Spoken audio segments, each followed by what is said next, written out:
아까 좀 기도하면서 하나님께서 일으키실 것들을 선포하고 막 그랬지만 제가 약간 좀 주춤했던 이유가 있었는데 제가 이렇게 토라를 이렇게 전하다 보면 토라를 전한다고 다 한 번에 막 빡 바뀌어갖고 오시지 않잖아요. 다들 고민하고 아닐 거야 이런 사람도 많고 막 이러다 보니까 제가 그거 경험하다 보니까 주여 정말 우리에게 그런 영향을 주옵소서 막 이런 생각을 좀 했는데 그날이 반드시 올 줄 믿습니다. 우리의 역량이 부족하다기보다는 그런 것도 있을 거예요.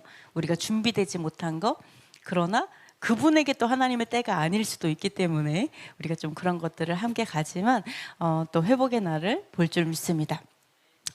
자, 그러면 우리가 오늘은 11번까지 있는데요. 11번까지 다 할 수도 있고 한 7번에서 끝낼 수도 있습니다. 한번 보도록 하겠습니다. 자, 보시면 오늘 되게 재미있으실 거예요. 되게 재밌는 거예요. 자, 뭐라고 얘기하냐면 레위계통의 제사 직분에서 온전함을 얻을 수 있었다면 멜기세덱의 반차를 따르는 다른 제사장을 세울 필요가 있겠냐 이렇게 물어봐요. 그죠? 아니 제사장이 왜 필요하겠어요? 하나님께서 제사장을 세우셨잖아요.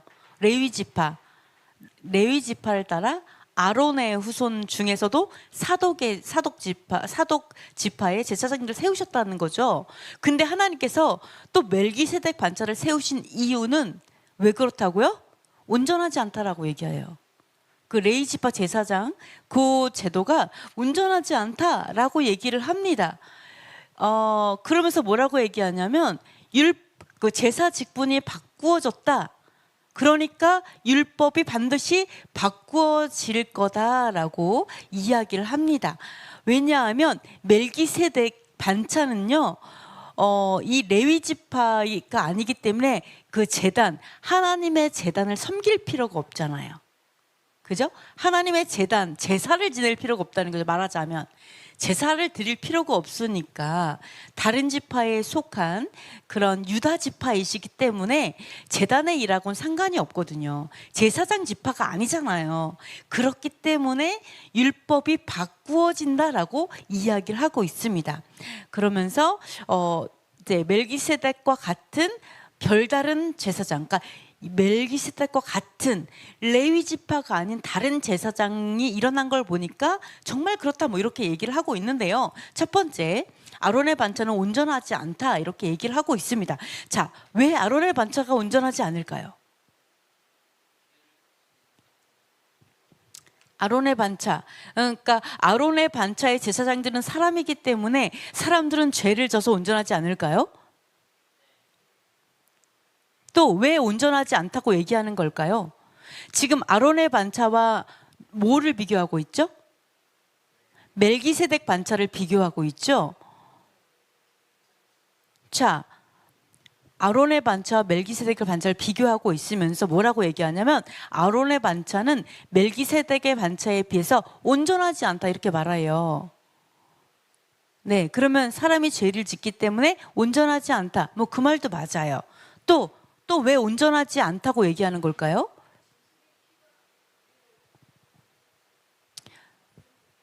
짐승의 피가 우리의 양심까지 씻지 못하니까 온전하지 않다. 그러면 또 하나 물어볼게요. 왜 우리의 양심도 씻지 못하는 온전하지 않은 이 레위 지파 제사장 지도를 여호와께서 창조하셨을까요? 왜 여호와께서 그거를 세우셨을까요? 그리고 왜 여호와께서 그거를 거룩한 율법이라고 얘기하시고 직접 강림하셔서 써주셨을까요? 온전하지도 않은데.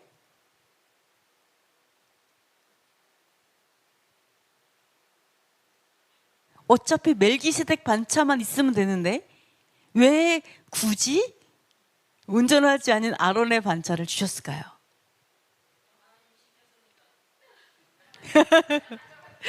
아, 장로님 모르겠어요로 대답이 들리네요. 모르겠어요. 정말 왜 그럴까요? 그죠?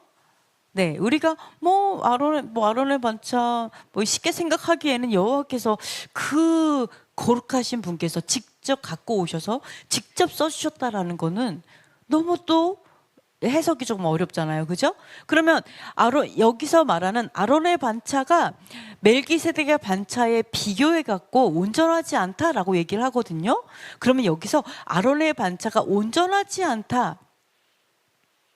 그리고 예슈아는 멜기세덱의 반차로 오는 대제사장이시죠. 그럼 예슈아께서 멜기세덱으로 오시는 대제사장이 되셔서 대제사장에서 이 땅을 통치할 때는 언제죠? 제가 말하는 건 멜기세덱 반차의 대제사장이 직접 활동할 때를 말하는 거예요. 활동하실 때. 정말로 실질적으로 통치할 때가 언제예요? 그렇죠. 새 예루살렘, 새 하늘과 새 땅, 그리고 뭐 천년왕국 뭐 이런 것들을 볼 수가 있어요. 자, 진짜로 예수와께서 영원한 대제사장이 되셔가지고 정말 활동할 때는 새 하늘과 새 땅이죠. 옛날 땅, 헌 땅이 아니라 새 땅이에요. 천국이에요. 말하자면 우리가 말하는 천국에서, 자, 이 땅의 기준과 천국의 기준은 달라요. 천국의 기준으로 봤을 때 천국에서 율법을 사용하기에는 온전하지 않다는 거예요. 아론 지파 제사장이 천국에서 사용이 될까요? 맨날 죽잖아요. 아론 지파는 계속 죽잖아요. 그래서 계속 세워지게끔 제도가 만들어졌죠. 뭐를 위해서? 이 땅의 제도인 거죠. 이 땅에서 우리의 생이 길지 않아요. 감사하게도. 우리는 항상 죽음을 향해 가고 있어요. 하여간 시한부 인생. 그렇죠. 그러니까 어차피 그러한 우리의 유한한 인생을 위해서 만들어진 게 아론 지파 제사장 제도인 거예요. 그러면 이 아론 지파 제사장 제도는 아까 말한 것처럼, 여기서 말한 것처럼 온전함을 주지는 못해요. 왜? 온전함이라는 거는 뭐냐면, 완벽함은요 천국에 있어요. 하나님의 온전함, 그러니까 온전함이라는 거는 여러분이 온전할 수 있어요? 그러니까 말하자면 완전 완벽. 할 수 없는 이유가 왜 그럴까요? 맞아요. 우리가 육신의 안에 있어서 그래요. 맨날 때가 생겨요. 맨날 밀어줘야 돼. 맨날 죄된 생각도 막 각각 들어오고, 그죠? 막 갑자기 욱 하기도 하고. 자, 우리가 육체 안에 있기 때문에 불완전해요. 즉 뭐냐면 율법이라는 그 자체는 온전하지 않아요. 왜? 불완전한 인생을 위해서 만들어진 제도예요. 우리의 불완전함 때문에, 심지어 우리가 불완전하기 때문에 불완전한 제사장을 세우셨잖아요. 불쌍히 여기라고. 막 이러한 것들이, 그래서 여기서 말하는 아론 지파의 제사장 제도가 온전하지 않다라고 하는 이 온전하지 않다는 그 기준은 뭐냐면은 바로 멜기세덱 반차라는 영원한 새하늘과 새 땅에서의 멜기세덱 반차로 제사가 필요 없는, 진짜 어떻게 보면 죄가 필요 없는 그 세상과 비교했을 때 완전하지 않다는 걸 얘기하는 거예요. 그 온전하지 않음은.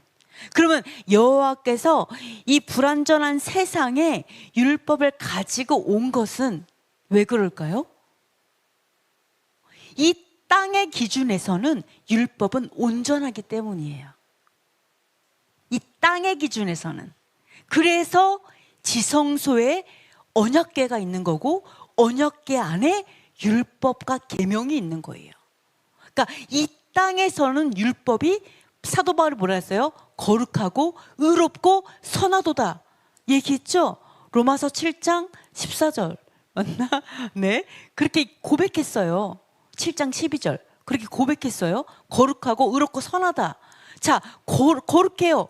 의로워요. 완전해요. 이 땅에서 완전하다는 거예요. 땅에서는. 그러나 그 온전한 율법도 천국에서는 사용할 수가 없어요. 온전하지가 않아요. 뭔지 아시겠죠? 천국의 기준에서는. 그래서 여기에서는 레위 계통의 제사장 제도라는 건 율법이잖아요. 그것도 하나님 법도로 정하신 거잖아요. 이것도 하나님의 영원한 언약이고 평화의 언약이지만 그럼에도 불구하고 온전하지 않다라는 거예요. 네, 뭐에 비교했을 때? 멜기세덱 반차에 비교했을 때. 자, 여러분 이렇게 쉽게 얘기해 볼게요. 자, 레위의 반차, 아론의 반차 제사장을 멜기세덱 반차의 제사장과 비교했을 때 온전하지 않아요. 자, 멜기세덱 반차로 오신 대제사장이 누구세요? 예슈아죠. 그러면 이렇게 비교할게요. 우리와 예슈아를 비교했을 때 우리가 온전한가요? 무슨 말도 안 되는 소리를 해요. 이거와 똑같은 거예요. 뭔지 아시겠죠? 이거와 비슷해요. 하나님께서 우리가 온전하라고 했어요. 우리 온전함을 위해서 죽도록 노력하잖아요. 죄와 피 흘리기까지 싸우고 있잖아요, 여러분. 그죠? 막 전쟁하고 스스로와 전쟁하고 있잖아요. 그쵸? 네, 막 전쟁하고 있으면서 우리가 순교하기까지 이름에도 불구하고 우리는 예수와 비교할 수 없다는 거예요. 우리는 예수와에 비교했을 때는요, 때만도 못해요. 뭔지 아시겠죠? 그거를 얘기하고 있어요. 아무리 여호와께서 세우신 아론의 반차일지라도 여호와의 하나님의 온전한 나라에서는 그것이 불완전하다. 자, 그런 것들을 볼 수가 있습니다. 그래서 자, 계시록에 이제 여기서 이렇게 말을 하고 있죠. 한번 읽어볼게요. 7대접을 가지고 마지막 7재앙을 담은 7천사 중 하나가 나와서 내게 말하 이르되 이리 오라 내가 신부 곧 어린 양의 아내를 내게 보이리라 하고 성령으로 나를 데리고 크고 높은 산으로 올라가 하나님께로부터 하늘에서 내려오는 거룩한 성 예루살렘을 보이니 성 안에서 내가 성에 뭐가 없어요? 그렇죠. 성전을 보지 못하였으니 이는 주 하나님 곧 전능하신 이와 및 어린 양이 그 성전이심이라. 그 성은 해나 달에 비침이 쓸데없으니 이는 하나님의 영광이 비치고 어린 양이 그 등불이 되심이라. 아멘. 자, 성전이 없어요. 그 새하늘과 새 땅 새 예루살렘 성전에는 성전이 없어요. 그 말은 무슨 얘기예요? 제사가 없어요. 제사도 없고, 그러니까 뭐예요? 제사에 관련된 제사장이 필요 없는 거잖아요. 이제는 동물이 안 죽어도 되잖아요. 제사에 관련된 제사장이 이제 더 이상 새하늘과 새 땅 이상 필요 없고, 그 다음에 제단의 일을 할 필요도 없고, 성전의 일에 대한 여러 가지 일이 필요 없다라는 거예요. 그래서 율법이 바뀐다는 얘기를 하는 거예요. 그 나라에서는 또 뭐가 없어요? 또 뭐가 없어요? 결혼을 안 해요. 남자 여자가 없어요. 그냥 천사와 같아요. 그냥. 그럼 뭐예요? 남자에게 주신 율법, 규례, 여자에게 주신 규례, 이혼에 대한 율법, 그죠? 이것 뭐 여러 가지 범죄에 대한 이 율법이 하나도 없어지는 거예요. 그러니까 율법이 바뀌는 거예요. 그 멜기세덱 반차의 그 새 예루살렘에서는요, 율법은 바뀔 수밖에 없는 거예요. 그래서 불완전한 거예요. 불완전하다가 이 땅에서 불완전함을 얘기하는 게 아니라 그 땅에서 사용하기에 불합리하다는 거죠. 뭔지 아시겠죠? 이런 것들을 얘기하고 있습니다. 자, 아주 쉽게 예를 들면, 자, 어떤 사람이, 제가 저번에도 얘기를 했지만, 어떤 사람이 죽어라고 일을 했어요. 너무 열심히 일을 해가지고, 뭐예요? 금덩어리 하나, 그걸 뭐라 그러지? 금덩어리 하나를, 네, 그거를 벌었죠. 그래가지고 죽을 때 그걸 가지고 갔다고 했어요. 그랬더니 천국문을 지키는 천사가 딱 보면서 내가 죽어도 포기할 수 없는 게 평생을 너무 열심히 일을 했기 때문에 이 금덩어리 하나는 내가 도저히 놓고 갈 수 없다 해서 가져갔다 그랬잖아요. 그러니까 천국문 지키는 사람이 뭐라 그랬다고요? 왜 보도블럭을 갖고 왔냐고. 뭔지 아시겠죠? 자, 천국에서는 보도블럭이 하나 쓸 데가 하나도 없어. 그렇다고 해서 이 땅에서 필요 없다는 거예요? 아니라는 거예요. 이 땅에서는 없으면 안 돼요. 그죠? 그것처럼 그 땅에서 유익하지 않다, 불완전하다고 해서 이 땅에서 그렇다는 게 아니라는 거예요. 요거를 비교하고 있다는 것을 여러분은 잘 이해하시면 되겠습니다. 자, 그리고 또 어떤 분은 예수학, 제가 저번에 예수학에서 멜기세덱이 아니다 그랬더니 굉장히 많은 분들이 이제 댓글을 많이 달으셔가지고 예수아가 멜기세덱이다, 멜기세덱은 뭐 전 하나님이시다, 한 분이시, 막 이러면서 엄청나게 많은 분들이, 막 많은 건 아닌데 막 남기셨는데, 그거에 따라 제가 말씀을 이렇게 드리면 말씀을 말씀한다 좀 이상해. 말씀을 업로드를 해드려요. 이렇게 댓글을 달아드리면 더 이상 말을 안 해요. 그걸 딱 보시면 아시더라고요. 자, 예수아께서 멜기세덱이 아니죠. 그죠? 본인이 아니에요. 그 이유는 아론의 멜기세덱의 반차로 오신다라고 하셨는데, 반차의 뜻은 뭐냐면요, 자, 계승한다예요. 계승한다. 그리고 직무상의 위계, 그 위계 질서를 지키는 거죠. 계승함으로써. 자, 어떤 사람이 스스로를 계승한 사람 있어요? 스스로에게 서열을 지키시는 분 있어요? 아니죠. 그러니까 서열이 있다라는 거는 동일한 분이 아니라는 뜻이죠.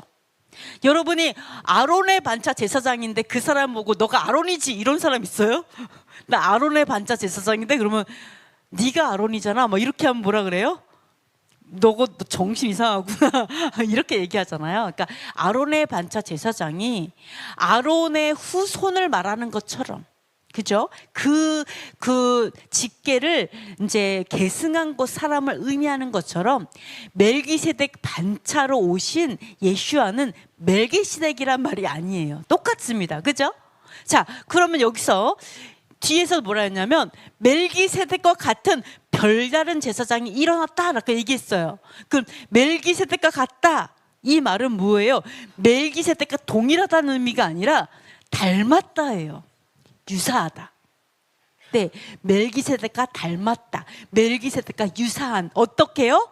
마치 영원히 있는 것 같아. 항상 제사장으로 있었던 멜기세덱처럼 예수아께서 영원한 제사장이, 대제사장이 되셨잖아요. 그거 닮았다, 이렇게 얘기하고 있습니다. 이것들을 얘기하기 때문에 우리가 동일하다 얘기할 수 없죠. 자, 골로새서 한번 읽어보도록 하겠습니다. 그러므로 먹고 마시는 것과 절기나 초하루나 안식일을 이유로 누구든지 너희를 비판하지 못하게 하라. 이것들은 장래일의 그림자이나 몸은 그리스도의 것이니라. 아멘. 자, 우리가 이걸 기억할 수 있어요. 자, 실제가 있기 때문에 그림자가 있는 거죠. 멜기세덱 반차가 있기 때문에 아론의 반차 제사장들이 있는 거예요.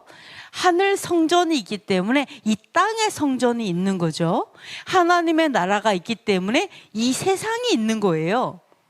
자, 그렇기 때문에 우리가 그림자가, 그럼 실제가 있으니까 그림자가 필요 없냐, 그렇게 생각할 수 있나요? 실제 하나님의 나라가 있기 때문에 이 세상이 필요 없을까요? 그죠? 하늘 성전이기 때문에 이 땅에 성전이 필요 없을까요? 아닌 것처럼 우리가 실제가 있기 때문에 그림자가 있는 거죠. 실제가 있기 때문에 그림자가 있는 거예요. 멜기세덱 반차의 제사장이 있기 때문에 또 아론의 반차가 있는 거거든요. 그러니까 실체가 있어서 그림자가 있기 때문에 그림자가 없으면 안 되는데, 그럼 왜 그림자를 하나님께 주셨을까?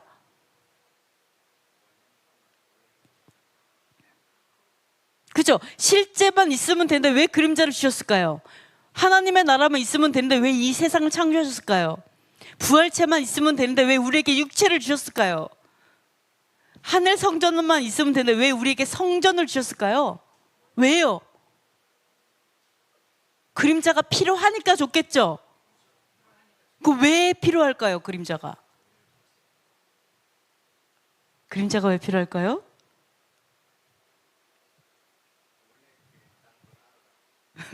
그렇죠?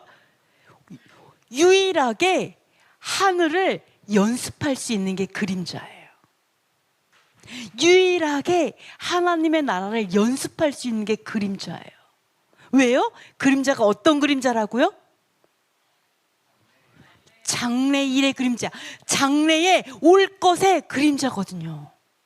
하나님의 나라의, 안식의 나라의 그림자이기 때문에 안식일 잡아주시는 거예요. 왜? 안식을 연습하라고. 하나님의 안식에 들어오는 걸 연습하라고. 그죠? 성전을 왜 주셨어요? 거룩한 사람이 되라고. 그래서 거룩한 나라에 합당한 자라가 되라고. 거룩한 말씀을 배우라고, 연습하라고 주신 거잖아요. 그러니까 그림자는 유일하게 하늘을 연습할 수 있는 도구들이에요. 근데 많은 사람들은 뭐 그러니까 그림자가 필요 없어, 다 그림자야, 율법도 그림자야, 그러니까 필요 없어, 이렇게 생각해요. 아니요, 바로 율법과 여러 가지의 이 그림자들은요, 바로 하나님의 나라를 위한 그림자죠. 그러니까 뭐라 그래요? 비판하지 못하게 하라 그러는 거예요. 자, 먹고 마시는 것, 거룩한 것을 먹는 것. 그래서 하나님이 거룩하니 내가 거룩하게 되려고 연습하는 것. 그 다음에 절기, 여호와의 절기에 들어가서 하나님의 예수와의 오심과 다시 오실 것과 영원한 나라 이루어짐을 연습하는 거.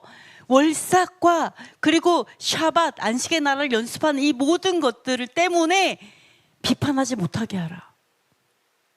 네, 이거는 장래 올 것의 그림자다.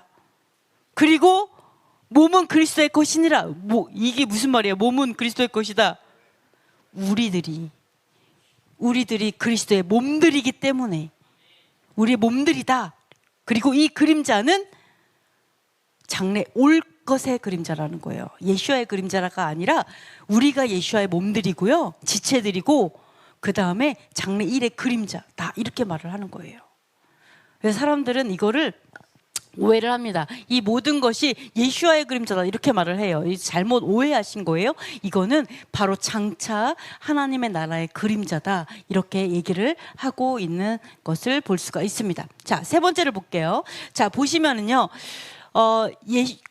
예수와께서는 육신에 속한 계명의 법을 따르지 않고, 자, 육신의 법을 따르지 않은 거예요. 육신의 계명, 율법을 따르지 않았어요. 그리고 오히려 뭐예요? 불멸하는 생명의 능력을 따라, 영생이죠. 영생의 그 능력을 따라서 영원한 멜기세덱 반차를 따르는 제사장이 되신 거죠.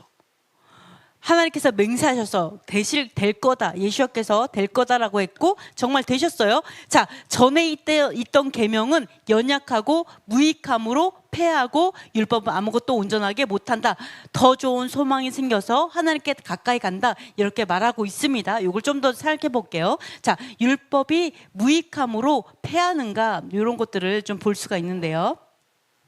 자, 이것을 어떻게 자, 우선은 좀 보도록 하겠습니다. 물론 율법 중에서는 아까 예수와께서 아까 비교할 때 뭐라 그랬어요? 육신에 속한 법을 따르지 않았다라고 얘기하죠. 네, 육신의 그 아론의 반차를 따르지 않고 그 다음에 영생의 그 능력을 따라서 됐어요. 그렇기 때문에 영생하시는 예수의 기준에 있어서는요, 율법은 아까 말한 것처럼 무익한 거예요. 영생하는 그 나라에서는 율법이 필요 없기 때문에 손을 씻을 필요도 없고, 손을 씻는 규례, 그릇을 닦는 규례, 그죠? 그리고 또 여러 가지 규례들이 있잖아요. 때 이 규례들이 더 이상 그분에게 필요 없기 때문에 무익하니까 패하는 거죠. 더 이상 필요 없는 거죠. 근데 이거를 우리가 오해하게 되면 율법이 무익하니까 예수님이 초림 오셨을 때 무익해서 폐해졌으니까 이제 우리가 율법을 지킬 필요가 없어, 이런 의미로 말하는 게 아니라 하늘과 지금 비교를 하는 거거든요. 그러나 율법이 다 폐해지는 건 아니에요. 자, 율법이 다 육신에 속한 법만 있을까요? 율법은 우리 여기서도 이렇게 얘기하고 있습니다. 마태복음 23장 23절 한번 읽어볼게요. 화 있을진저 외식하는 서기관들과 바리새인들이여, 너희가 박하와 회항과 근처의 11조는 드리되 율법에 더 중한 바 정의와 긍휼과 믿음은 버렸도다. 그러나 이것도 행하고 저것도 버리지 말아야 할지니라. 자, 율법에 중요한, 율법에 더 중한 바, 율법 중에서 중요한 거를 얘기하는 거예요. 자, 보시면은요, 율법에서는요, 이렇게 율법엔 11조라는 율법이 있죠. 11조란 율법이 얼마나 중요해요? 11조란 율법 엄청나게 중요하죠. 그래서 뭐라 그랬어요? 말라기에 11조 안 했다가 도둑질한다고 얘기하고 엄청나게 혼나잖아요. 그러니까 하나님의 것이, 그러니까 11조는 어마어마하게 중요한데 심지어 이 11조보다 더 중요한 것이 있다는 거예요. 율법에서 뭐가 있냐면 율법 중에서 더 중요한 게 뭐냐면, 이것보다 중요한 게 뭐냐면 정의, 공의를 말하죠. 의로움이죠. 공의, 긍휼, 사랑, 믿음. 공의가 있기 때문에 소망이 있는 거거든요. 그래서 결론적으로는 사실은 믿음, 소망, 사랑이에요. 긍휼, 사랑, 믿음, 그 다음에 공의, 소망이에요. 공의롭게 판단하시는 하나님이 있기 때문에 우리는 소망을 가질 수 있는 거거든요. 똑같은 말이에요. 즉 율법의 중요한 본질은요, 믿음이고 사랑이고 소망이라는 거예요. 왜? 율법이 공의이기 때문에 더 그렇죠. 그죠? 이런 것들을 얘기하고 있어요. 그럼 믿음과 사랑과 공의라는 율법의 본질이 폐해질까요? 천국에서? 폐해지지 않는 거죠. 그러니까 말하자면 육신에 속한 율법은 폐해지고 무익해요. 그러나 율법의 본질은 폐해질 수 없는 거죠. 이런 것들이 비교가 될 수 있어요. 자, 여기서 고린도전서에서도 얘기하죠. 읽어볼게요.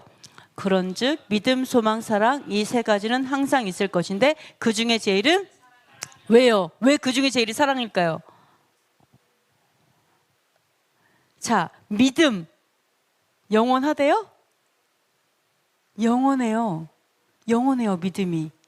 우리가 하나님을 믿었죠? 영원히 존재할 거예요. 소망 영원히 존재할 거예요. 내가 소망하는 거. 사랑 영원히 존재해요. 내가 이 땅에서 믿은 거 영원히 가져가게 될 거예요. 이 땅에서 하나님 안에서 소망을 가진 거 영원히 나를 따라간다니까요.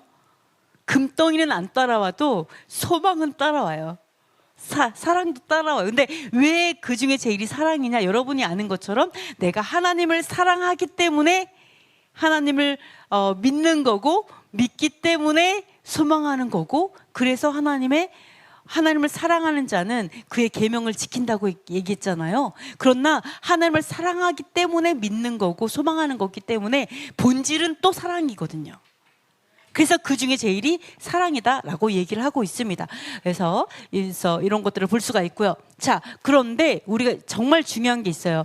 예수와께서 오지 않는다면 좀 생각해 볼 수 있어요. 자, 우리가 율법이 이 땅에서도 중요해요. 그러면 율법을 순종해 갖고 믿음으로 순종해서 내가 거룩함으로 구원을 얻는다면 예수와께서 안 와도 되지 않나? 이런 생각할 수 있거든요. 우리가 배운 게 어떻게 배웠어요? 구약에는 율법에 순종해서 구원을 받았고 신약은 믿음으로 구원받는다 이렇게 얘기하잖아요. 그 구약은 순종해서 구원까지 말을 하나?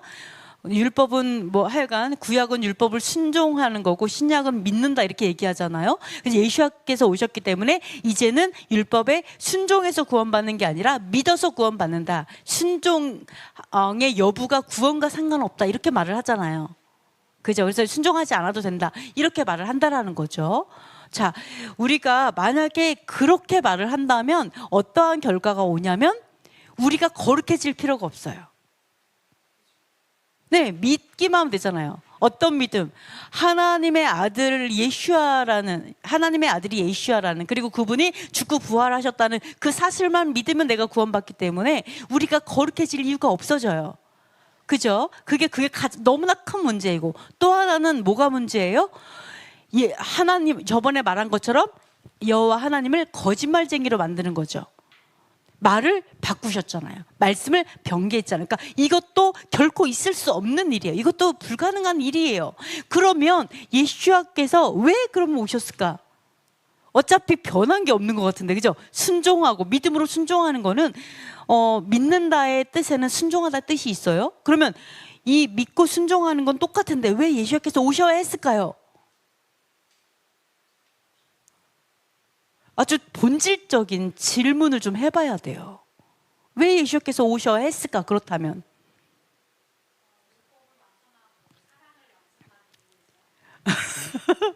율법을 완성하기 위해서. 맞는 말이에요. 본이 되기 위해서. 네, 그렇죠.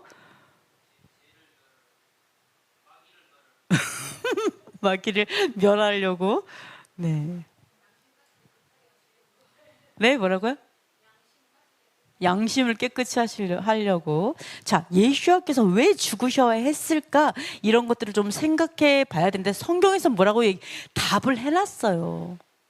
여러분, 성경에 답이 나와요. 사실은 우리 한번 읽어보도록 하겠습니다. 시작.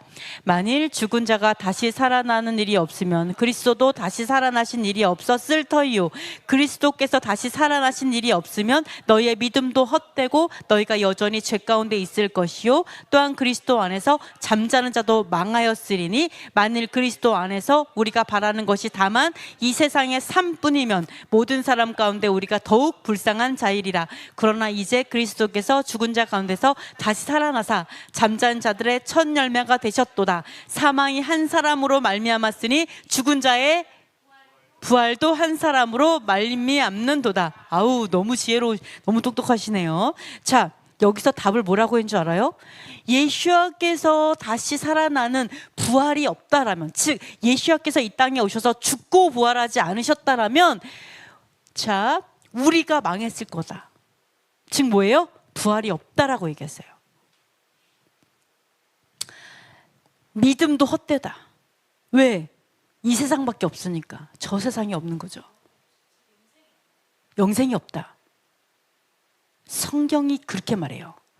예수께서 죽고 부활하지 않았다라면 영생이 없어요. 부활이 없어요. 존재하지 않아요. 우리가 믿고 순종해도 부활이 없어요. 왜? 사망을 이기지 못했어요. 예수께서 유업을 받아야지 우리에게 유업을 주잖아요.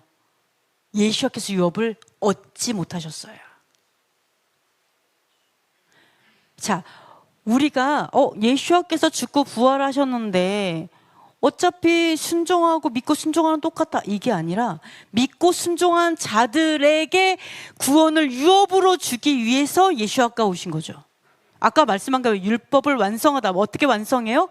진짜 유업을 얻는 거죠. 약속을 하셨다라면 결국은 얻기까지 하는 게 예수를 통해서 가능하다니까요.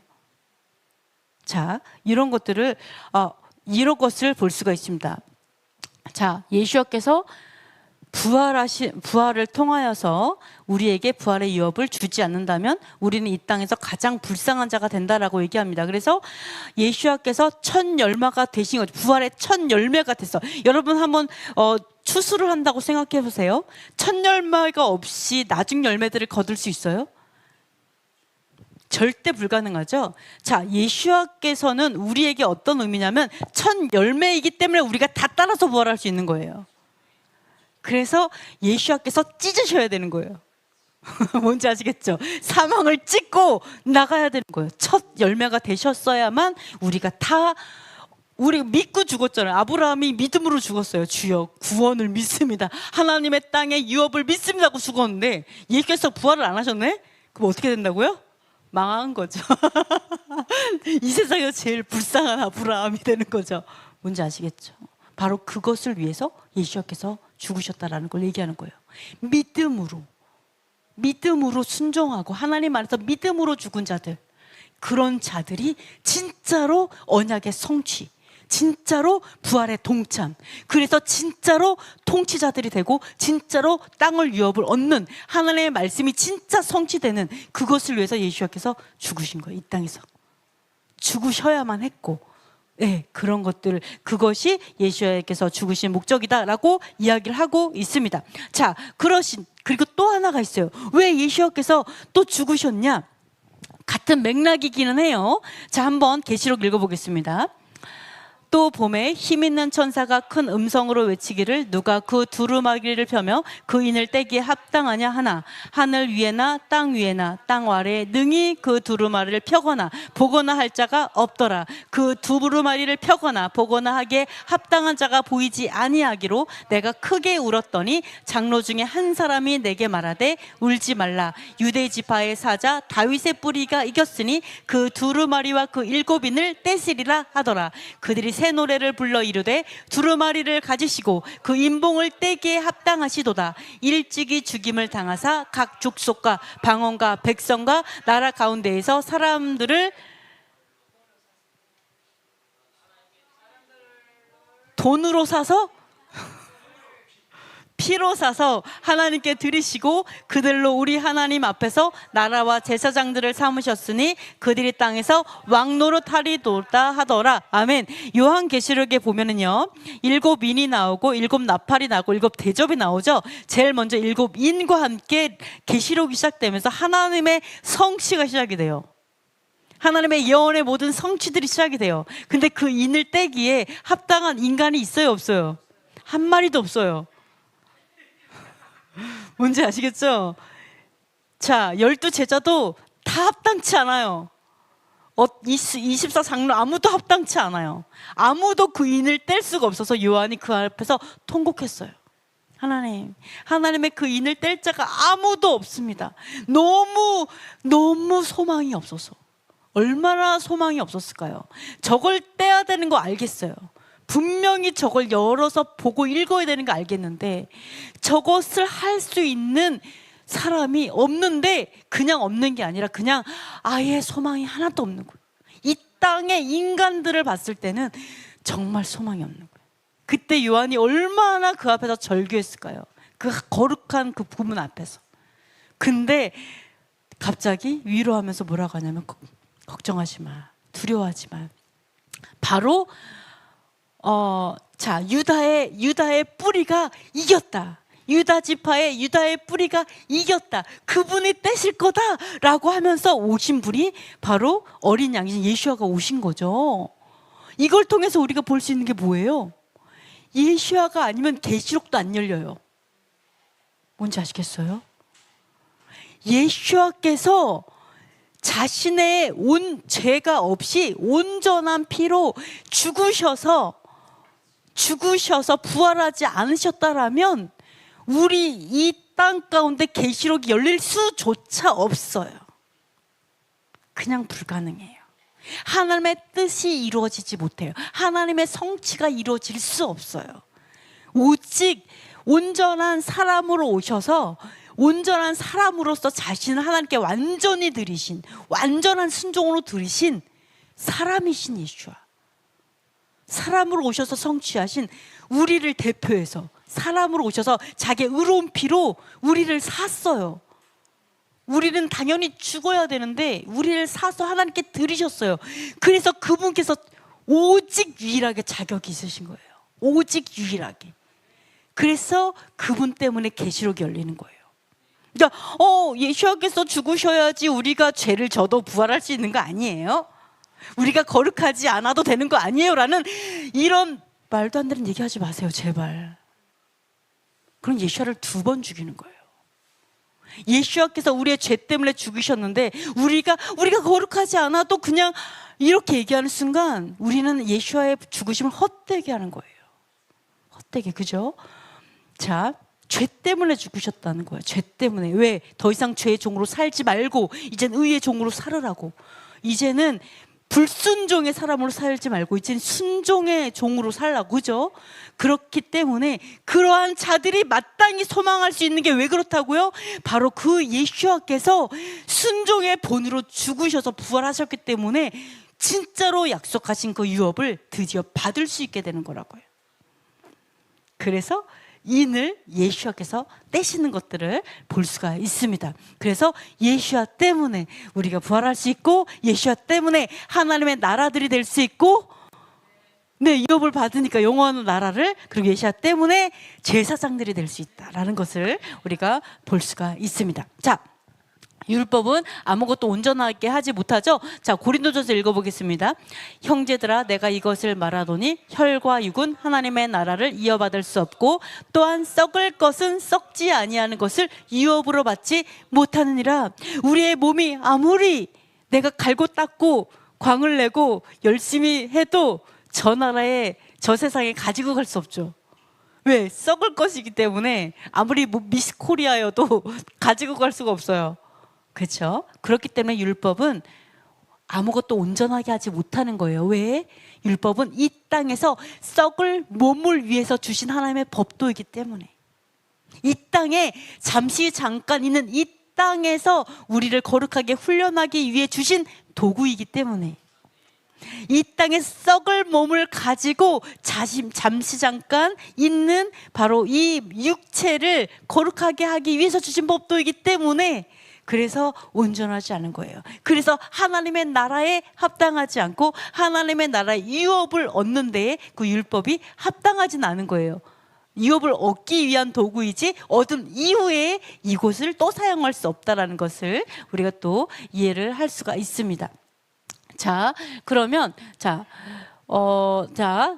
아까도 말씀하신 것처럼 일반 제사장들은 맹세 없이 되었지만 예수와께서는 맹세로 되셨다라고 얘기를 하고 있습니다. 더 좋은 언약의 보증이 되셨다. 자, 우리가 신명기 18장에 어떤 언약들이 있어요? 순종하게 되면 들어와도 복을 받고, 이렇게 들어와도 복을 받고, 나가도 복을 받고, 그릇도 복을 받고, 짐승들도 복을 받고, 그죠? 네, 모든 자녀들 복을 받고, 온갖 복을 다 받잖아요.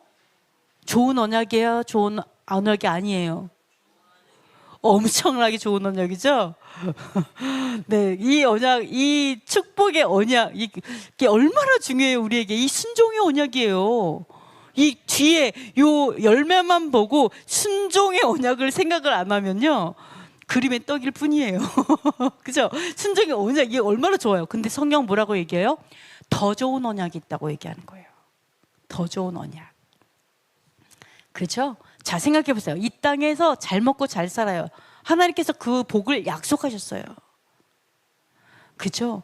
하나님께서 하나님의 율법, 하나님의 거룩한 법도를 따를 때 우리에게 재정에 또는 여러 가지 축복에 대한 약속이 있어요. 땅에서 잘 되는 약속이 있어요. 좋은 언약이에요. 너무 좋아요. 자녀가 잘 되는 약속을 주셨어요. 좋아요. 근데 이것보다 더 좋은 언약이 뭘까요? 더 좋은 언약이 뭘까요? 우리에게 봤을 때 더 좋은 언약이 뭘까요? 네, 그렇죠. 또 영생이죠. 구원. 그게 더 좋은 언약인 거예요. 영원한 생명, 하나님의 나라. 여러분, 이 땅에서 영원히 사시고 싶어요? 하나님 나라에서 영원히 살고 싶어요? 당연한 질문 하세요. 맞아요. 그래서 더 좋은 언약인 거예요. 이게 예수님께서 보증이 되신 거예요. 그래서 이해가 되세요? 왜? 죽고 부활하셨기 때문에. 그 나라는 있다라고 얘기하시는 거예요. 그리고 너희도 부활할 거다라고 얘기하시는 거예요. 그래서 이 땅의 좋은 언약, 이 땅의 좋은 언약에 목매지 마세요. 잠시 잠깐이면 다 없어져요. 금덩어리 가져가 봐야 보도블럭 갖고 왔다고 뭐라고 해요. 뭔지 아시겠죠? 이 땅에서 잘 먹고 잘 살고 하나님이 다 먹이시고 입히세요. 너무 욕심 부리지 마세요. 근데 하나님이 얘기하시는 게 뭔지 알아요? 더 좋은 언약에 대해서 얘기하시는 거예요. 더 좋은 언약이 있다. 그것이 바로 더 좋은 언약은 바로 이 땅이 아니라 영원한 세상을 얘기하는 거죠. 자, 로마서 한번 로마서 한번 읽어보겠습니다. 육신을 따르지 않고 그 행하는 우리에게 율법의 요구가 이루어지게 하려 하심이라. 자, 뭐를 따라 행하는 거예요? 그렇죠. 영을 따라 행하는 우리에게 율법의 요구가 이루어지게 하려 하심이라. 자, 하나 말씀을 드려볼게요. 대제사장인 예수와 대제사장이 되셨죠. 그럼 우리에게는 이 땅, 우리가 육체에 속해 있죠. 우리 육체에 속해 있으니까 우리는 아론의 반차의 제사장이 우리에게 필요할까요? 멜기세덱 반차의 제사장 예수아가 필요할까요? 그렇죠. 우리가 땅에 속하니까 아론의 반차 제사장직이 우리에게는 되겠죠, 당연하게. 그럼 멜기세덱 반차의 제사장 예수아는 언제 필요할까요? 죽고 나서? 자, 예수아의 초림 때 초림하시고 죽고 부활하셨어요. 죽고 부활하셔서 대제사장이 되셨죠? 그죠? 그렇기 때문에 우리에게는 두 가지가 공존해요. 우리가 거듭나잖아요. 거듭났어요. 하나님께서는 두 가지 창조하셨죠. 어떻게 해요? 육체도 창조하셨지만 우리 영혼도 창조하셨어요. 그러면 영혼의 대제사장은 예수하신 거예요.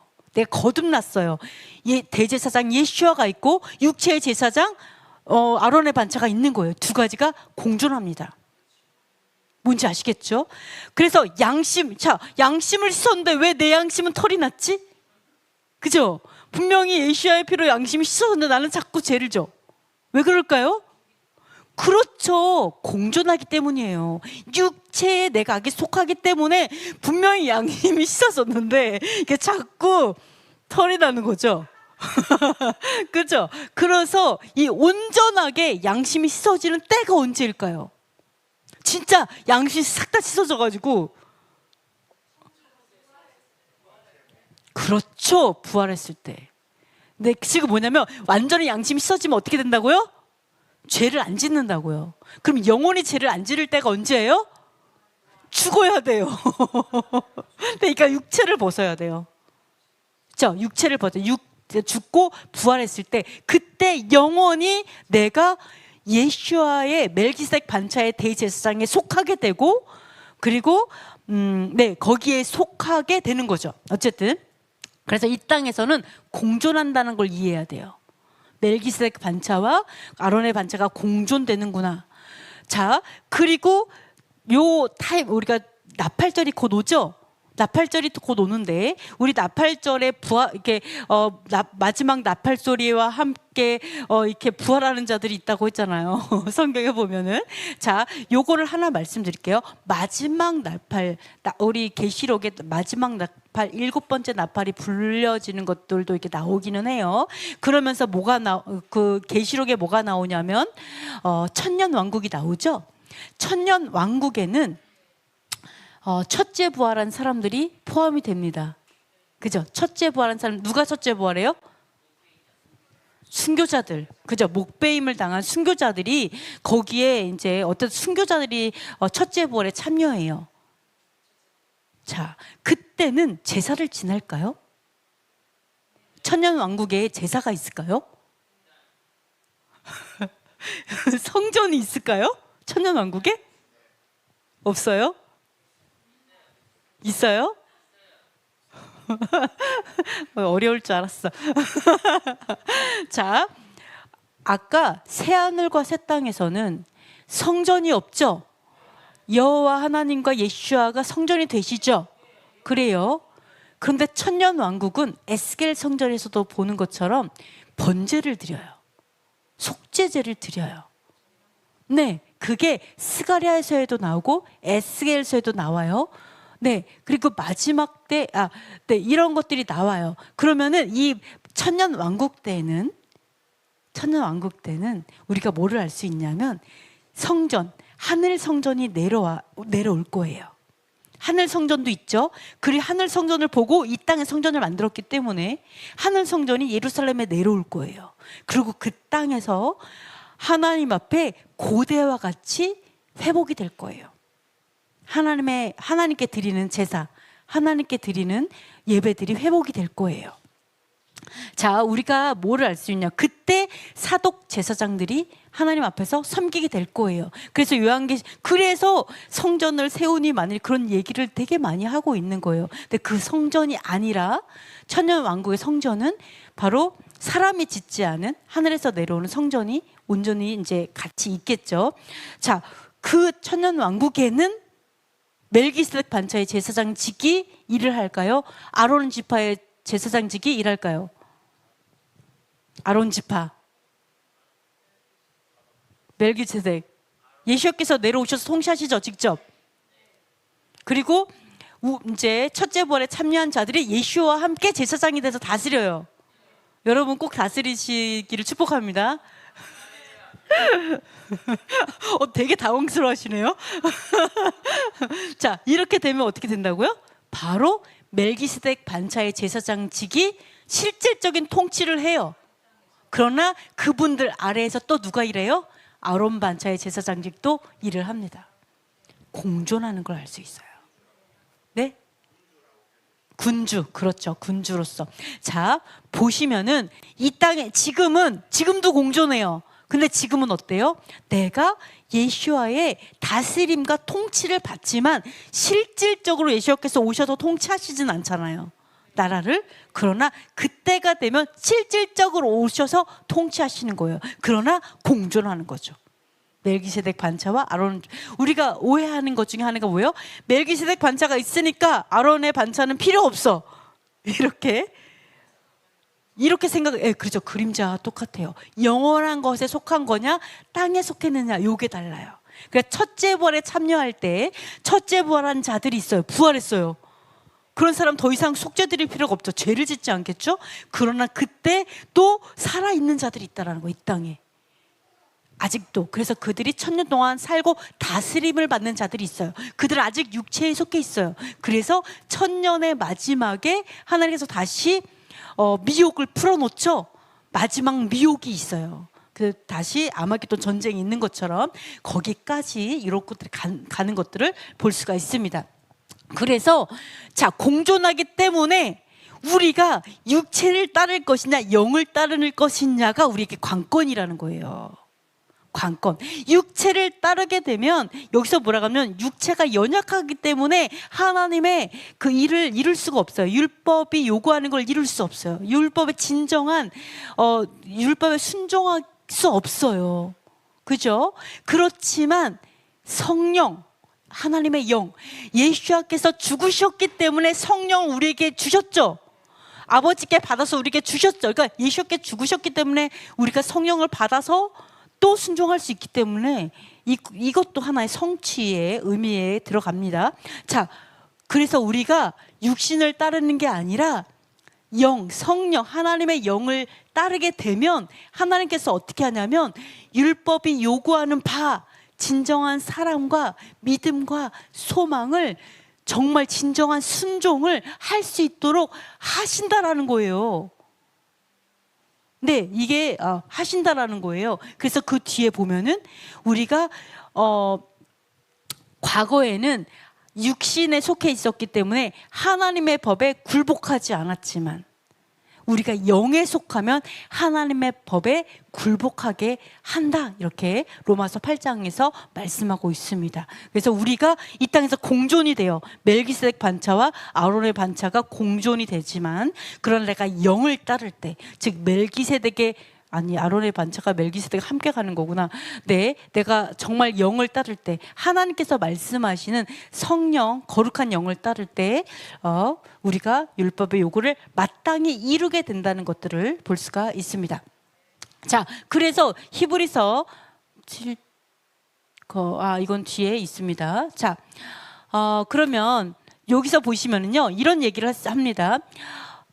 대제사장들은요, 이 땅에 있는 대제사장들은 죄를 위해서 날마다 제사를 드리지만 예수께서는 단번에 자기를 드려 이루셨다, 이렇게 얘기를 하죠. 그래서 율법은 약점을 가진 사람을 제사장으로 세웠지만 율법 후에 하신 말씀은 영원히 온전하게 되신 아들을 세웠다, 이렇게 비교를 하고 있는데요. 자, 보시면 아까 요건 제가 나눴어요. 제가 어떻게 하다 보니까 나눴는데 율법이 언제 폐하고 바뀌는가. 자, 아까도 율법이 변하고 그리고 율법이 무익함으로 폐하여졌도다, 뭐 이렇게 얘기하잖아요. 폐하여졌도다. 우리가 폐하여진 거를 예수와의 초림에 폐하여졌도다, 이렇게 하게 되면 이제 그러니까 죄에 노출이 되는 거죠. 율법을 왜 주셨다고요? 죄를 깨닫게 하려고 주셨잖아요. 죄 짓지 말라고 주신 게 율법이잖아요. 근데 내가 율법을 없애버렸어요. 그럼 어떻게 돼요? 죄를 맘대로 짓겠다는 얘기잖아요. 그렇죠. 그러니까 내가 초림 때 율법을 폐했어, 이렇게 하는 순간 이 사람은 망하는 거예요. 그러니까 초림 때 율법이 폐해지는 게 아닌 거죠. 자, 아까 뭐라 했어요?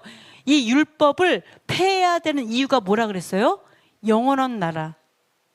그렇죠. 영생의 나라, 하나님의 나라에서는 쓰기에 합당하지 않아서라고 했잖아요. 그래서 그 폐하는 시점이 언제냐? 아까 말한 것처럼 아까 뭐랬어요? 첫째 부활에 해서 1000년 동안 왕노릇하고 이게 공존한다 그랬어요. 그때까지 율법이 폐해졌어요, 안 폐해졌어요? 아론의 반차가 공존하죠 여기에. 그러니까 안 폐해졌어요. 율법이 천년 왕국 때에도 안 폐해졌어요. 왜? 아직 이 땅이에요. 천년 왕국은 아직 이 땅. 천년 왕국 끝나고 백보자 심판 끝나고 새 하늘과 새 땅이 돼야지만 그때 필요가 없어지는 거고, 이 땅에 있는 한, 육체를 가진 사람이 있는 한 율법은 존재하는 거예요. 계속해서. 뭔지 아시겠죠? 자, 근데 폐하여진 사람도 있죠. 첫째 부활했어요. 부활한 사람은 율법이 필요가 없죠. 죄를 아예 안 져버리니까. 이런 것들을 그러니까 기준은 부활이에요. 기준은 부활. 부활했느냐 안 했느냐, 내가 육체에 있느냐 없느냐예요. 뭔지 아시겠죠? 그 다음에 온전히 성취되는 건 뭐냐? 모든 사람이 다 부활했을 때, 그때는 온전한 성취가 되죠. 땅을 기준으로 보면 뭐예요? 더 이상 이 땅이 존재하지 않을 때, 새하늘과 새 땅이 됐을 때, 이때는 율법이 필요가 없어지는 거죠. 율법이 성취된 나라인 거죠. 율법을 성취하기 위한 나라가 아니라 성취된 나라가 되는 거죠. 뭔지 아시겠죠? 그래서 이런 것들을 볼 수가 있습니다. 그래서 새하늘과 새 땅에는 거룩한 성, 그렇죠, 새 예루살렘이 하나님으로부터 하늘에서 내려온다, 이렇게 되고 있습니다. 그리고 또 하나가 있어요. 그러면 예수와께서 왜 또 필요한 이유 중에 하나가 있죠. 우리 영의 대제사장은 멜기세덱, 예수아라고 했잖아요. 그러면 왜 이렇게 이 땅에서 먼저 대제사장이 되셔서 공존하고 계실까? 그거에 대해서 우리가 알고 있지만 히브리서 한번 읽어보도록 하겠습니다. 여기서부터 시작. 우리에게 있는 대제사장은 우리의 연약함을 동정하지 못하실 이가 아니요 모든 일에 우리와 똑같이 시험을 받으신 이로되 죄는 없으시니라. 그러므로 우리는 긍휼하심을 받고 때를 따라 돕는 은혜를 얻기 위하여 은혜의 보좌 앞에 담대히 나아갈 것이니라. 그럼 예수님께서 왜 초림 때 오셔서 죽고 부활하셨는가? 그리고 왜 대제사장으로 공존하고 계신가? 그 이유는 왜요? 우리가 시험을 받을 때 우리를 불쌍히 여기시고 우리를 도와주시려고, 은혜를 베풀어 주셔서 긍휼히 여기셔서 우리를 도와주시려고 되신 거죠. 우리 영의 대제사장이 되신. 그래서 우리가 이 땅에 살면서도 시험이 있을 때마다 담대하게 예수와 함께 나아가서 구할 수 있다, 이렇게 성경 말하고 있습니다. 자, 아까도 말한 것처럼 단번에 자기를 드렸다라고 얘기했어요. 사람들 이렇게 얘기해요. 제사는 매해 드려야 하지만 예수와께서는 단번에 자기를 드려서 제사를 이뤘다. 그러니까 제사는 끝났다. 성전은 이제 필요 없다. 성전은 세울 필요도 없다. 제사장도 끝났다. 뭐 이렇게 얘기하는 사람들이 있어요. 제사장직도, 레위 지파, 이것도 다 끝났다. 필요 없다. 이렇게 말하는 사람이 있어요. 그러면 이 단번에 드리셨다는 이유가, 그 뜻이 무엇이냐? 자, 예수와께서는 제물로 무엇을 드리셨죠? 자기의 목숨을 드리셨죠. 그럼 예수와께서는 이 땅에서 사람이시잖아요. 그럼 사람의 목숨을 몇 번 드릴 수 있어요? 한 번밖에 못 드려요. 뭔지 아시겠어요? 예수와께서는 짐승을 이렇게 드리시고 이렇게 한 게 아니라 자기의 목숨을 드리셨어요. 자기의 목숨을 드리셨기 때문에 한 번밖에 드릴 수 없어요. 어차피 진짜로. 근데 한 번 들이셔서 이루셨어요. 그러면 한 번 들이셔서 이루셨는데 그 이루심으로 인해서 우리 양심이 씻어져 갖고 영원히 죄가 생각나지 않게 완전하게 이루셨다, 이렇게 이야기를 하는 거거든요. 네, 그래서 자, 그러면 예수와께서는 어디에서, 직책이 어디에 대제사장이시죠? 자, 땅의 성전이 있고 하늘 성전이 있어요. 그러면 예수와께서는 하늘 성전의 영원한 대제사장이시고 그냥 영원한 대제사장이잖아요. 영원히. 그러면 우리가 온전히 예수와께 속할 때가 언제라고요? 부활한 다음에. 예수와 때문에 우리가 부활한다 그랬죠. 예수께 부활하셨기 때문에 우리가 부활해요. 근데 우리가 부활한 다음에 다시는 죄를 안 짓는 이유가 뭐라고요? 부활한 다음에 죄 지을 수 있잖아. 귀신이 왜 타락했어요? 걔도 영인데 죄져갖고 타락한 거잖아요. 천사잖아요. 천사도 영이잖아요. 근데 천사가 죄져갖고 사탄이 돼가지고 그렇게 저주를 받는 거잖아요. 그러니까 우리도 부활해서 영이 천사처럼 됐어요. 근데 우리가 죄 안 짓는다는 보장 있어요? 없잖아요. 근데 보증이 됐다라고 얘기하신다니까요. 영원한 구원을 보장하셨어요. 왜요?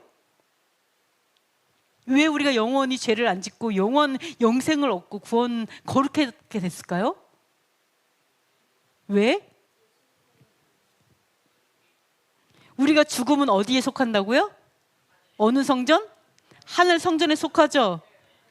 하늘 성전에. 왜 죄가 없을까요? 하늘 성전에? 그렇죠. 예수님께서 속죄제를 드리셨어요. 영원한 속죄를 해버리신 거예요. 하늘 대제사장이 이미 영원한 속죄를 잃어버리신 거예요. 완전히 성취를 해버리신 거예요.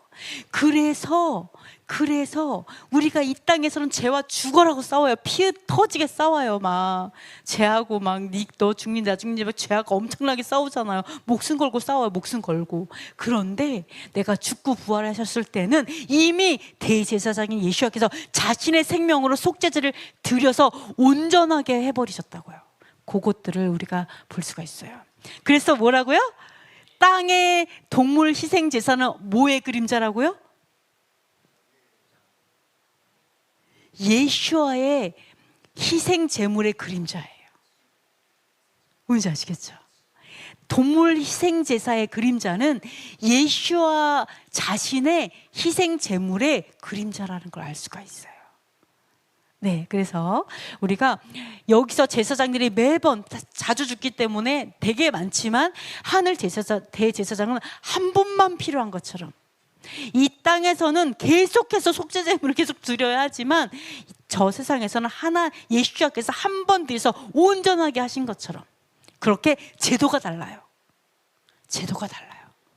그래서 이 하늘 성전을 기준으로 해서 계속해서 율법에 대해서 무익하다, 변해야 된다, 달라졌다, 폐했다를 이 하늘 성전을 설명하고 있는 거예요.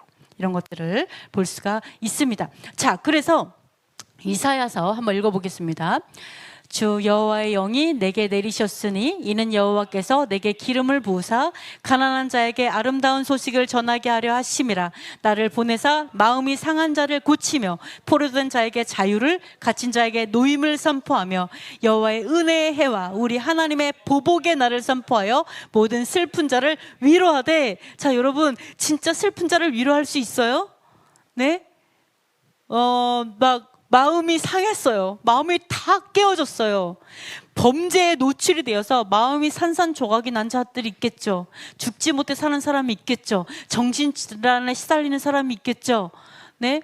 그리고 포로가 되어서 어둠의 포로가 되어서 억압돼서 사는 사람도 있을 거예요. 그런데 어떻게 위로한다고 얘기하냐면 하나님의 보복의 날이 있다라고 위로한다는 거예요. 복음을 선포하는데, 자, 하나님의 보복의 날을 선포하면서 슬픈 자를 위로한다. 하나님께서 언제 보복하세요? 자, 여호와의 영이 우리에게 임했을 때 가난한 자에게 복음을 전하게 합니다. 그죠? 하나님의 영이 임했어요. 여러분 복음 전파자잖아요. 하나님의 영이 임했어요. 그래서 복음을 전해요. 하나님의 복음을 전해요. 이렇게 슬픈 자, 아픈 자, 갇힌 자, 상한 자, 깨어진 자, 이런 사람들에게 위로를 전해요. 그런데 뭐를 전한다고요? 복음이 뭐라고요? 복음이 하나님의 보복의 날. 걱정하지 마. 하나님 보상해 주실 거야. 걱정하지 마. 공의롭게 심판하실 거야. 걱정하지 마. 두려워하지 마. 원수 갚아줄 거야. 이것이 위로가 된다니까요. 하나님의 심판이 위로가 된다는 거예요. 이 세상에서는 공의로운 재판을 안 해줘요. 그것 때문에 다 깨어졌어요. 마음이 다 억울한 자들이 너무 많아졌어요. 그래서 땅이 저주를 받죠. 근데 그들을 위로할 수 있는 게 뭐라고요? 하나님이 보복해 주실 거야. 네 원수 배로 갚아주실 거야. 이게 하나님의 공의대로. 왜? 이 땅의 삶이 다가 아니잖아. 이 땅의 삶은 불공평하잖아요. 누구는 금수저고 누구는 흑수저고, 네? 얼마나 불공평할 수 있잖아요. 막 사기 당하고 막 여러 가지가 있어요. 근데 이 땅의 삶이 전부가 아니기 때문에 공평한 거예요. 네, 전부가 아니기 때문에. 그래서 보복은 언제 하실까요? 하나님께서 언제 보복하시죠? 보복. 자, 보복의 날을 선포하는 그게 복음이거든요. 자, 우리가 복음이 너 이거 하나님 믿으면 너가 진짜 잘 먹고 잘 살아서 막 이렇게 부자가 될 거야, 이러한 게 진정한 복음이 아니고요. 진짜 진정한 복음은 사실은 공의로 하나님께서 갚아주신다는 게 진정한 복음이죠. 이게 언제냐면, 자, 네, 그렇죠. 백보자 심판 그때가 되겠죠. 여기 있을 것 같은데, 자, 제가 안 했나요? 고린도전서 없네. 자, 마지막 때 하나님께서 천년왕국 때 왕이 되어서 다스리시잖아요. 다 천년왕국 끝나면 어떻게 해요? 모든 나라와 모든 왕국과 권력과 권세를 아버지께 다 바쳐요. 그리고 그 직전에, 다 바치기 직전에 어떤 일이 벌어지냐? 모든 원수들이 예수와의 발판이 됩니다. 그러면서 사망까지도 멸망해버려요. 우리의 최고 원수 사망이 멸망해버려요. 바로 그 시점이 여호와의 보복의 날인 거예요. 백보자 심판. 네, 그게 여호와의 보복의 날이고 하나님께서 다 갚아주실 거예요. 그래서 용기를 내셨으면 좋겠어요. 혹시라도 억울하신 분이 계시다면, 죽이고 싶으신 분이 계시다면, 용서가 되지 않는 분이 계시다면 힘을 내셨으면 좋겠어요. 하나님은 잠도 안 주무십니다. 졸지도 않으세요. 반드시 갚아주실 거예요. 그래서 우리가 해야 될 일은 심판의 자리에 있지 말고 우리는 용서해도 돼요. 왜? 그 사람이 하나님께 받을 때는 다 털릴 거니까. 걱정하지 마시고 우리는 사랑만 하면 되는 줄 믿습니다. 자, 10번. 자, 율법은 약점을 가진 제사장을 세우시는데요. 아까도 말한 것처럼 약점을 가진 제사장을 세우는 이유가 뭐라 그랬어요? 네, 우리의 약점도 불쌍히 여기라고, 그죠? 네, 너무 완벽한 제사장을 세우면 어떻게 될까요? 네, 너무 완벽한 제사장을 세우면은 엄청난 정죄와 비난을 당하겠죠. 그래가지고 우리가 이제 부족한 사람들을 세우는데요. 왜냐하면 여호와의 그 뜻이 우리를 심판하기 위한 것이 하나님의 뜻이 아니라, 네, 우리가 심판당하는 게 아니죠. 회개하고 복받는 거죠. 한번 읽어보겠습니다. 너는 그들에게 말하라. 주 여호와의 말씀이니라. 나의 삶을 두고 맹세하노니 나는 악인이 죽는 것을 기뻐하지 아니하고 악인이 그의 길에서 돌이켜 떠나 사는 것을 기뻐하노라. 이스라엘 족속아, 돌이키고 돌이키라. 너희 악한 길에서 떠나라. 어찌 죽고자 하느냐 하셨다 하라. 이렇게 말씀하신 것처럼, 자, 예수님께서는 우리를 죽이는 게 목적이 아니죠. 심판하는 게 목적이 아니니까 악인이 죽는 것도 하나님 기뻐하지 않는 거예요. 악인일지라도. 차라리 그래서 돌이키고 살길 원하는 거죠. 그러니까 우리한테 계속 얘기하는 거예요. 너는 심판의 자리에 앉지 마라. 계속 얘기하시는 거예요. 너는 준행자일 뿐이다라고 얘기하시고, 오히려 불쌍히 여기고 그들을 깨우치고 회개하도록 하라고 얘기하는 거죠. 네. 그래서 하나님께서 정말 우리에게 원하는 것은 얼마나 우리를 불쌍히 여기고 죽을 우리 악인들을 불쌍히 여겼으면 그분의 아들을, 예수아를 죽이시겠어요? 우리에게 드리시겠어요? 얼마나 영혼을 사랑하길래 하나밖에 없는 아들을 주시냐고요. 얼마나 영혼을 사랑하길래, 그죠? 우리 사모님하고 우리 전도사님도 얼마나 다음 세대를 사랑하기에 다은이를 말씀으로 키우려고 보내시냐고요. 그게 다은이를 사랑해서도 되지만 다음 세대의 리더로 세우실, 그리고 그들을 하나님께로 이끄실 하나님의 일을 생각해서 하나님의 마음으로 보내시는 거잖아요. 울면서 보내시는 거잖아요. 얼마나 우리가 사랑스러우면 얼마나 죽어야 되는 우리가 얼마나 사랑스럽고 얼마나 귀하면 우리가 죽지 않기를 원해가지고 예수아를 대신 죽게 하시냐고요. 그죠? 그러니까 우리 죄를 짓지 말자고요. 네, 정말 우리의 죄값을 대신한 예수아를 생각한다면 우린 죄를 지어서는 안 돼요. 이런 것들을 좀 볼 수가 있습니다. 그래서 여러분, 우리도 그 마음으로 영혼을 상대했으면 좋겠어요. 영혼을 봤을 때 그 사람을 위해 죽으신 예수아를 좀 생각해 보면 좋을 것 같습니다. 자, 그래서 아론의 반차 제사장은 그냥 율법에 따라 일어나는 거예요. 맹세할 필요 없어요. 내가 아론 지파의 제사장의 그 후손이야. 근데 하나님 제가 제사장이 될까요 말까요? 돼야 되면 말씀해 주세요. 이럴 필요가 없어요. 왜? 성경이 써 있어요. 똑같아요. 여러분, 나팔절인데 나팔절을 가야 될까요? 말아야 될까요? 응답해 주세요. 이렇게 말하는 사람이 없겠죠. 왜? 말씀에서 정하고 계시잖아요. 그죠? 말씀이 정하고 계세요. 그래서 이거는 말씀에 따라가는 거예요. 그런데 여기서 그러나 아주 특별한, 너무나 특별하고 너무 중요한 예수아는 하나님께서 맹세로 세우셨다는 거예요. 한 사람 한 사람 성경에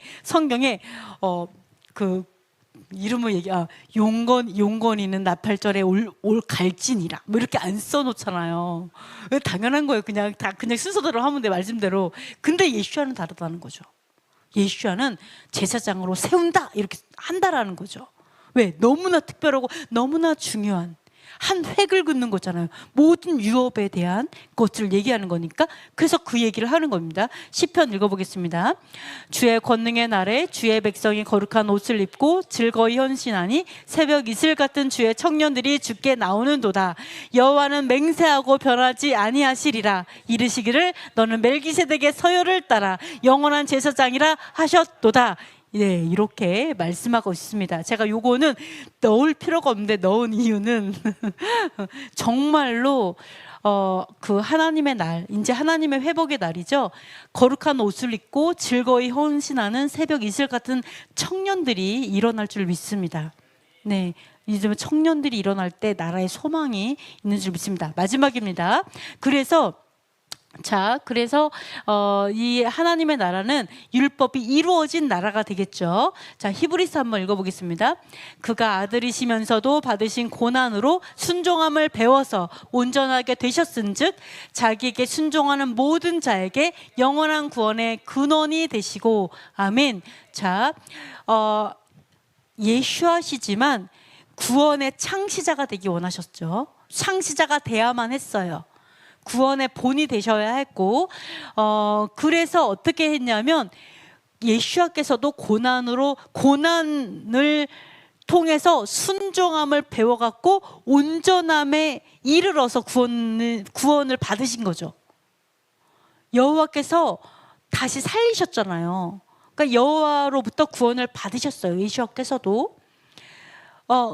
자, 그것처럼 자기에게, 여기에선 사실은 예수아께가 아니라 본 그 원어로 보시면 그에게예요. 예수아께서 아버지에게 순종해서 구원을 받으신 것처럼 그에게, 즉 우리도 아버지께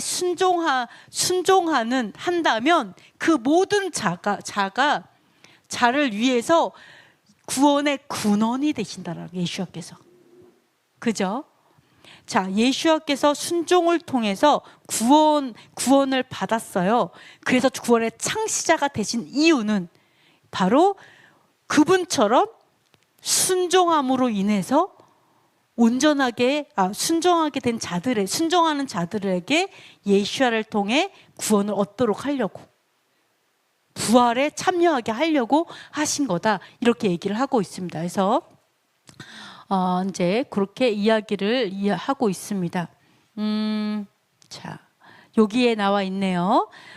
우리가 육신으로는, 자, 율법이 육신으로 말미암아 연약해서 할 수 없는 것이 있죠. 자, 율법을 지킬 수 없는 것이 있습니다. 그러나 예수아로 인해서, 자, 요게 나오죠. 자, 한번 읽어볼게요. 끝에 시작. 육신의 생각은 하나님과 원수가 되나니 이는 하나님의 법에 굴복하지 아니할 뿐 아니라 할 수도 없음이라. 육신은요, 내가 육신에 속해 있으면 하나님의 법에 굴복할 수 없어요. 하나님 앞에, 그러니까 우리가 하나님의 법에 그러니까 하나님의 법, 율법을 순종하지 않는다면 내가 아무리 겸손하고 싶어도 겸손해지지 않아요. 근원적인 교만이 해결되지 않아요. 왜? 뭔지 아시죠? 내가 엄청 겸손하다고 교만해질 수 있어요. 그러니까 이 근원적인 해결이 필요해요. 왜냐하면 우리의 겸손은 하나님 앞에 굴복할 때만 이루어지거든요. 하나님의 명령에 내 몸을 쳐서 복종시킬 때만이 진정한 겸손이 이루어지기 때문에 우리가 하나님 앞에 교만하면서 아무리 겸손하려고 해도 결코 이룰 수 없어요. 이런 것들을 우리가 알 수 있습니다. 그래서 예수야를 통해서 우리가 하나님의 법에 굴복하는 이제 그렇게 하기 위해서 예수님께 죽으셨는데, 자, 이 땅에서는 우리가 율법을 준행해요. 이제 준행하고 노력을 합니다. 그러면 어떻게 돼요? 나중에는 법 없이도 사는 사람이 돼요. 뭔지 아시겠죠? 율법은 죄를 깨닫게 하기 위해 주셨어요. 근데 내가 죄와 죽기까지 싸우면서 순종하게 되면 나중에는 법 없이도 사는 사람이 돼요. 온전한 순종, 하나님 앞에 순종하며 살아요. 이 법 없이도 사는 사람들이 가는 곳이 어디라고요? 진짜 법이 없는 나라를 가는 거죠. 하나님의 나라. 왜? 법 없이도 사는 하나님의 온전함에 이르는 거예요. 예수야를 통해서 이르러요. 정말 영을 따라 행하는 사람이 이르러요. 그러면은 정말로 법이 없어요. 그냥 죄가 존재하지 않는 나라에 합당한 자가 되어서 그들이 가는 거예요. 네, 그래서 이러한 것들을 우리가 좀 볼 수가 있습니다. 자, 오늘은 여기까지 하도록 하겠습니다. 그래서 우리가 예수와의 죽으심, 우리가 마땅히 죽어야 됐어요. 우리가 마땅히 죽어야 되죠. 우리는 죄인이기 때문에. 그래서 아무런 자격도 없고 하나님 앞에 아무것도 내세울 것이 없이 그냥 뼛속까지 죄인인 어떻게 보면 소망이 없는 자들을 하나님께서 예수야를 보내셔서 대신 죽게 하시고 우리가 다시 소망을 갖게 된 거죠. 그래서 우리는 이 땅에서 천국을 살고 있어요. 마음에 이미 천국이 있다 그랬죠. 이미 천국을 살고 있어요. 그래서 우리가 정말 부족하지만 그러나 우리가 사셔서 하나님께 아버지께 드려진 자들이잖아요. 그래서 장래 올 것의 그림자를 통해서 법 없이도 사는 사람이 될 정도로 하나님의 율법에 정말 죄와 피 흘리기까지 싸우면서 순종함으로 인해서 온전함을 이루시는 하나님의 나라에 합당한 자가 되시는 저희 여러분이 되셨으면 좋겠습니다. 기도하고 마치겠습니다. 자, 이 땅에서 율법을 폐하지 않게 하소서. 영을 따라 행함으로 율법의 요구를 이루게 하소서. 예수와의 죽으심과 부활의 의무를 이해하게 하소서. 멜기세덱의 반차가 아론의 반차를 온전케 하심을 알게 하소서. 이스라엘을 전쟁과 테러에서 지키시고 예루살렘에 샬롬을 주소서. 한국 교회 안에 반유대주의, 반율법주의, 대체신화, 헬레니즘의 진이 무너지게 하소서. 북한 전체주의 정권이 무너지고 자유복음 통일이 속히 이루어지게 하소서. 토라의 깃발을 든 교회들과 사역자들이 우후죽순처럼 일어나게 하소서. 우리 잠시 기도하겠습니다.